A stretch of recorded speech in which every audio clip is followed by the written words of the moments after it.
Welcome to my channel சக்கரை சாதமும் வடகரியும். இன்றைக்கி நம்ம குக் வித் கோமாலியில் அம்மு அவங்க பண்ண கோகோனட் லட்டு ரெசிபி தான் ட்ரை பண்ண போகிறோம். இது செய்கிறதுக்கு ஜஸ்ட் 4 பொருள் மட்டும் இருந்தால் போதும். ரொம்ப ஈஸியாக ஃபாஸ்ட்டாகவும் செஞ்சு முடிச்சிடலாம். ஸோ இப்போ இந்த ரெசிபி எப்படி பண்ணுறதுன்னு பார்க்கலாம். ஃபஸ்ட்டு ஒரு 1/2 டேபிள் ஸ்பூன் அளவுக்கு நெய்யை ஒரு பேனில் சேர்த்துக்கிறேன். இப்போ நெய் நல்லா மெல்ட் ஆனதுக்கப்புறமேட்டு நான் தேங்காய் துருவி வச்சுருக்கேன். ஒருவேளை உங்கள்கிட்ட ஃப்ரெஷ் கோகோனட் கிடைக்கலனா நீங்கள் டெசிகேட்டட் கோகோனட் கூட யூஸ் பண்ணிக்கலாம்.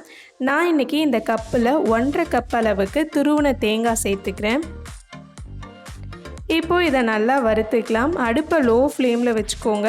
இது ஃப்ரை ஆகும்போது டக்குன்னு கருகிடும். ஸோ லோ ஃப்ளேம் வச்சுட்டு ஒரு 3 நிமிஷம் வரைக்கும் ரோஸ்ட் பண்ணிங்கன்னா இந்த மாதிரி சூப்பராக வந்துடும். இப்போ இதில் கண்டென்ஸ்டு மில்க் ஆட் பண்ணலாம். நான் 1/4 கப் அளவுக்கு கண்டென்ஸ்டு மில்க் எடுத்திருக்கேன். ஒருவேளை உங்கள்கிட்ட கண்டென்ஸ்டு மில்க் கிடைக்கலனா நீங்கள் நல்ல திக்கான பாலை சுண்டை காய்ச்சினிங்கன்னா நல்லா திக்காக கிடைக்கும்.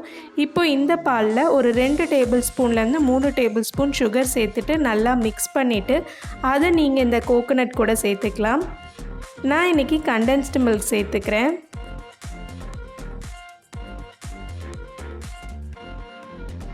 அடுத்து இதில் 2லேருந்து 3 டேபிள் ஸ்பூன் அளவுக்கு ஆல்ரெடி காய்ச்சி ஆற வச்ச பாலை சேர்த்துக்கிறேன். இப்போ இது எல்லாத்தையும் நல்லா மிக்ஸ் பண்ணிடலாம். கண்டென்ஸ்டு மில்க் சேர்த்த உடனே அடுப்பை ரொம்ப லோ ஃப்ளேம் வச்சுருங்க. ஆல்ரெடி லோ ஃப்ளேமில் வச்சுட்டு தான் இந்த ரெசிபி பண்ணணும். இப்போ ஒரு 2 நிமிஷம் கழித்து பார்த்தீங்கனாலே நல்லா எல்லாம் ஒன்றா சேர்ந்து வரும். ஸோ நமக்கு லட்டு பிடிக்கிறதுக்கு இதுதான் கரெக்டான கன்சிஸ்டன்சியாக இருக்கும். அடுப்பை உடனே ஆஃப் பண்ணிடலாம். இப்போது இது எல்லாத்தையும் தனியாக ஒரு பிளேட்டில் மாற்றி வச்சுக்கலாம். அடுத்து நம்ம லட்டு பிடிச்சிடலாம். கையில் கொஞ்சமாக நெய் தடவிட்டு லட்டு பிடிச்சிங்கன்னா உங்களுக்கு ஈஸியாக பிடிக்க வரும். நான் இன்றைக்கி நல்லா குட்டி குட்டியான பால் ஷேப்பில் தான் பண்ணுறேன்.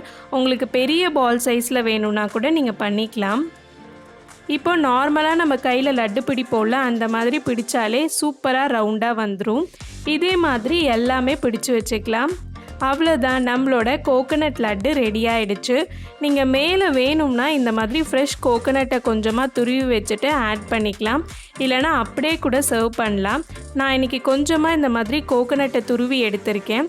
இதில் நம்ம பண்ணி வச்சுருந்த இந்த கோகோனட் லட்டை நல்லா கோட் பண்ணிக்கிட்டிங்கன்னா மேலே நல்லா ஃப்ரெஷ் கோகோனட்டோட ஒரு லேயர் உங்களுக்கு கிடச்சிரும். ஸோ சாப்பிடும்போது சூப்பராக இருக்கும். இதே மாதிரி எல்லா கோகோனட்டையும் நம்ம பண்ணி எடுத்துடலாம். அவ்வளோதான், ஒரு சூப்பரான கோகோனட் லட்டு ரெடி ஆகிடுச்சு. ஸோ கண்டிப்பாக இந்த ரெசிபியை ட்ரை பண்ணி பார்த்துட்டு எப்படி வந்ததுன்னு கமெண்ட் செக்ஷனில் சொல்லுங்கள். இந்த வீடியோ பிடிச்சிருந்ததுன்னா மறக்காமல் லைக் பண்ணுங்கள், ஷேர் பண்ணுங்கள், சேனலுக்கு சப்ஸ்கிரைப் பண்ணிக்கோங்க. இந்த மாதிரி குக் வித் கோமாலி ரெசிபிஸ் எல்லாமே நம்மளோட சேனலில் இருக்குது. அதையும் மறக்காமல் செக் பண்ணிவிடுங்க. நெக்ஸ்ட் ஒரு சூப்பரான வீடியோவில் மீட் பண்ணுறேன். அது வரைக்கும் பாய் பாய்.